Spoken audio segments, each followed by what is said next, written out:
বাবা, তুমি কি অ্যাভোকাডো খেয়েছো? হ্যাঁ, কয়েকবার খেয়েছি। একবার দুইবার খেতে পারি। বাবা, আমি না কখনো অ্যাভোকাডো খাইনি। এমনই কথোপকথন ছিল বাবা আর ছেলের মধ্যে। সকালে স্কুল যাওয়ার সময়, তো বাবার সঙ্গে স্কুলে যাওয়ার সময় আলিফ এভাবেই তার বাবাকে বলতেছিল, তো যে কথা সেই কাজ। বাবার মন, সন্তান যখন খেতে চেয়েছে তো দুনিয়া এক করে কোথাও না কোথাও থেকে কিনে আনতে হবে। কোন জায়গা থেকে কিনে নিয়ে এসেছে আমি জানি না। এই অ্যাভোকাডো ১৪০০ টাকা করে প্রাইস। এইটার ওজন ছিল হচ্ছে ৪৫০ গ্রামের মতো।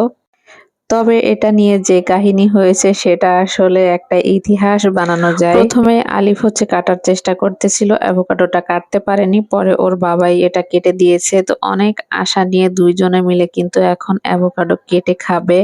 যেহেতু এই ফলটা আমাদের দেশে অ্যাভেলেবেল না, সেইজন্য এই ফলটার প্রাইসও অনেক বেশি। তো সেই হিসাবে ওর বাবা একটা অ্যাভোকাডোই নিয়ে এসেছে। আর আমিও কখনো এই ফলটা কখনোই খাই নাই। তো আমিও একটু এক্সাইটেড ছিলাম ট্রাই করার জন্য।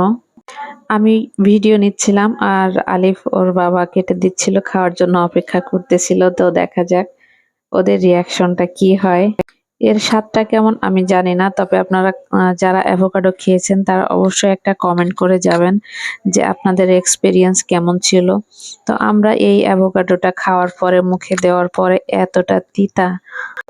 প্রথম দিকে মুখে দিলে কিন্তু মোটামুটি স্বাদটা ভালো, পরে যখন জিহ্বার মধ্যে চলে যায় তখন এই স্বাদটা একটা তিতা তিতা ভাব। জানি না এটা কি এই অ্যাভোকাডোতেই এই সমস্যা, নাকি সব অ্যাভোকাডোর টেস্টটাই এরকম, আমি বুঝতে পারছি না। এদিকে আমার ছেলে মেয়ে ২ জনই খেয়ে টেস্ট করে এই যে রেখে পালিয়ে চলে যাচ্ছে। আমিও খেয়ে টেস্ট করেছি, খুব একটা ভালো লাগে নাই। পরে ইউটিউবে অনেক ঘাটাঘাটি করে পরে একটা রেসিপি বের করলাম। এটা হচ্ছে অ্যাভোকাডো অনেকেই জুস করে খায়। তো আমি হচ্ছে ১ কেজি দুধ জাল করে নিয়েছি, বাদাম ছুলে নিয়েছি, ভাজা বাদাম ছিল সেটাই, সাথে মধু এড করে দিচ্ছি। আমরা মনে করেছি যে এই অ্যাভোকাডোটা জুস করে খেলে ভালো লাগবে। সেইজন্যই আমরা তড়িঘড়ি করে ব্লেন্ডার বের করে দুধ জাল করে তারপরে বরফ কুচি ফ্রিজ থেকে বের করে আমরা হচ্ছে জুস বানানোর জন্য খুবই এক্সাইটেড হয়ে গেছি।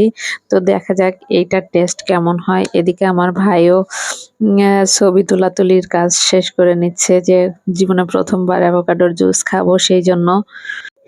এটা শুনতে অবাক হলেও এটা আমাদের ১ম টাইমই ছিল। তো ওরা ডেকোরেশন করে নিচ্ছে। আমার ছেলেও খুব আশা করে এটা খাওয়ার জন্য ট্রাই করতেছিল, বাট ফাইনালি খেতে পারে নাই যদিও। পরে আমি ভাবলাম যে জুসটাকে একটু সেঁকে দেই। সেঁকে নেওয়ার পরেও কিন্তু আমরা এই জুসটা খুব খেতে পারি নাই। এটা হচ্ছে আমরা যদিও ২-১ ঢোক খেতে পেরেছি। তো আমার ছেলে-মেয়ে ২ টা কেউই তেমন খেতে পারে নাই। যতটা ওরা আশা নিয়ে খাওয়া শুরু করেছিল, ১ বার ২ বার মুখে দেওয়ার পরেই কিন্তু খেতে পারেনি তিতার কারণে। এটা হচ্ছে মুখে নেওয়ার পরে কিছু সময় পরে মুখটা এমন পরিমাণে তিতা তিতা লাগে তখন মনে হয় যে বমি চলে আসতেছে।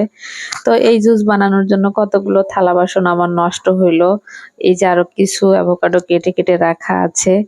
তো যাই হোক, আপনারা যদি এই ফলটা খেয়ে থাকেন তাহলে আপনাদের এক্সপেরিয়েন্স জানাবেন। আমি এই যে ফ্রিজে রেখে দিয়েছি, কেউই খায় নাই।